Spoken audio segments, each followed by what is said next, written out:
All right, Texas Longhorns, man, we got a great matchup this weekend. Texas versus Clemson, hosting our own playoff game. I mean, I bet DKR is going to be rocking. I can't wait. Going to be there, fired up. I think the biggest storylines for us is that Quinn's had a couple weeks to heal his ankle. Hopefully that thing feels fresh and ready to go and ready to make a push in this college football playoff.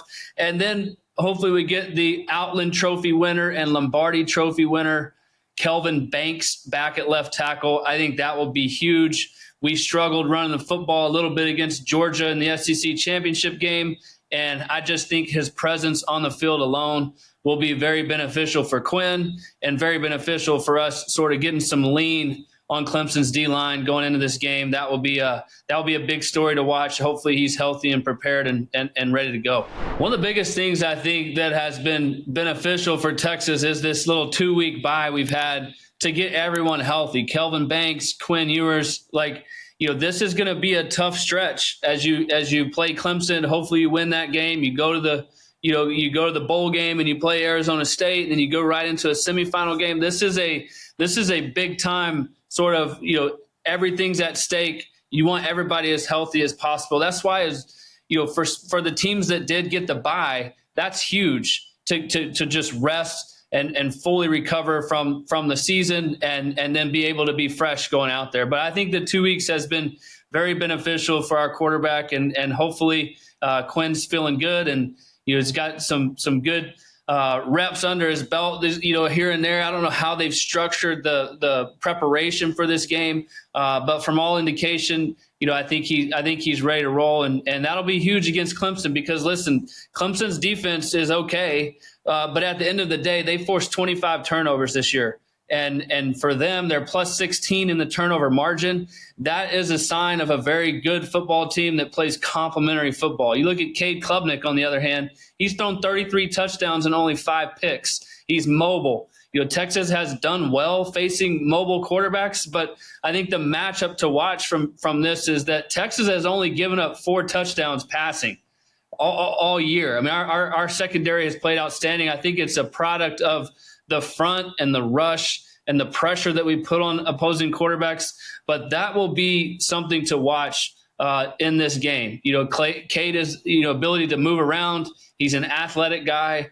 And against our secondary, they've been efficient, but I still like us, having the edge in that matchup. But at the end of the day, Texas has to start fast. I think when you look at Texas over the last 26 games, we're 25-1 when we have the lead at halftime. The only loss came a couple weeks ago against Georgia. We moved the ball well, but only scored 6 points at the half. We held a 6-3 lead going into halftime. But I just think Texas' ability to start fast. I think the secondary's ability to shut down Klubnik and the receivers at Clemson. I think they're a good group. I don't think there's anybody spectacular from that standpoint. And then not turn the ball over. Listen, to me, all games, when I played in college, when I played in the NFL, the 2 things that I always look at are turnovers and red zone. Not turning the ball over, you give yourself a way to win. You look at our defense and the way they've played, all year long. They are elite, best in the country, first in almost all categories in the SEC, and really top 5 across the FBS. So don't turn the ball over.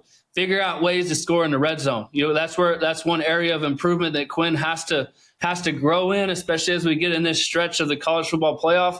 I'm sure that's been a huge focus during these practices leading into this Clemson game.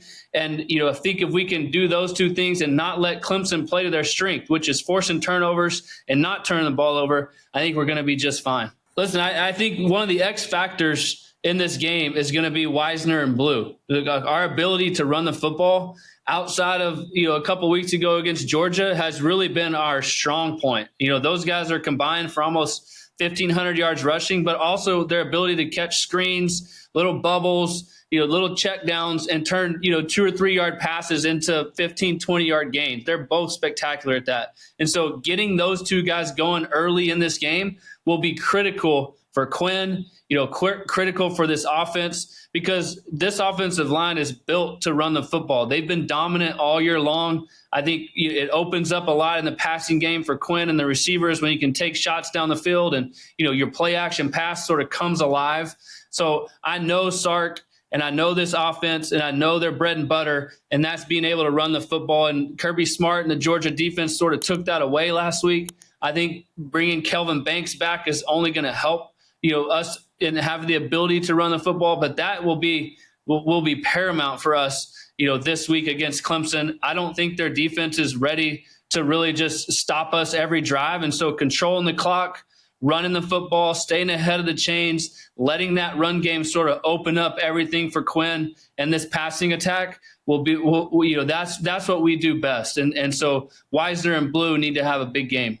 One of the coolest storylines for me is the Austin Westlake sort of Clemson, Cade Klubnik, Michael Taft, all these guys that kind of have played against each other, grew up together. That's awesome. For me, I played in a small school, small town. A lot of my high school teammates never really, made it to the Division I stage where I got to play against them at a certain point. And so, you look at Austin Westlake, they're a powerhouse. They're a football factory. They're back in the state championship game this weekend. So I think just, Cade being able to come back and play in Austin, play at UT, he's obviously going to be fired up. But for our defense, stopping him, containing him, you have to be very disciplined in your rush.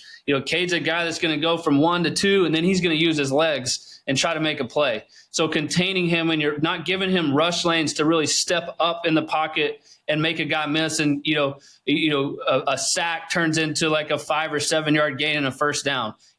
Our ability to be able to just, control him in the pocket, make him beat us with his arm is going to be a big story to watch. I also think the secondary is going to be tested a little bit, sticking on your guys when Cade leaves the pocket, trusting that the front seven, the linebackers, Anthony Hill, those guys are going to fly around and contain him, not rushing to Cade Klubnik to stop his running attack, and then him being able to dip a high cross over your head or find a deep ball down the field, like being very disciplined in your coverage, being very disciplined in your pass rush. That is paramount when you're playing a guy who's a dual threat guy like Cade Klubnik. And then you just add on, the fact that Cade's family, his friends, he's getting to play in front of all those guys. Like, he's going to be ready to go. Having a plan for him early and controlling him for our defense, I know we can do it, but it will be a test for sure. Want to win money watching football? With Underdog, you could win up to 1,000 times your cash just by picking higher or lower on your favorite players' stats, like whether or not your team's running back will score a touchdown this weekend. Millions of fans have won billions of dollars on Underdog. Will you be next? Sign up now to get a free pick for your first cash entry, plus up to $1,000 in bonus cash when you deposit. Download the Underdog app or visit UnderdogFantasy.com to get started today. And here's the deal. It is hard to play at Texas Memorial Stadium, at DKR. The fans are rocking and rowdy. That will be key in this game, having a home field advantage to run out of the tunnel too, and know this is the first time that Texas and Clemson have played. That it's a huge matchup. It's on a national stage. We got the only slot where they're playing a football game. Like, that place has to be rocking and rowdy. I know it gets crazy at night, but a 3:00 start, bring your energy, because this is going to be a fun one. And I talked about turnovers, talked about being more efficient in the red zone, and the last one to me is home field advantage. Like, make it loud. Make them have some pre-snap penalties. Make them jump off sides. Make them not be able to communicate very well through the headset, all that. I think Texas is excited for this. Obviously losing the SEC championship, our only 2 losses of the year to Georgia. I think we have a perfect seeding to really make a run here. And let's start it off strong, at our home field. Get the band playing loud. Get the fans into it. It's going to be a ton of fun. I can't wait to watch.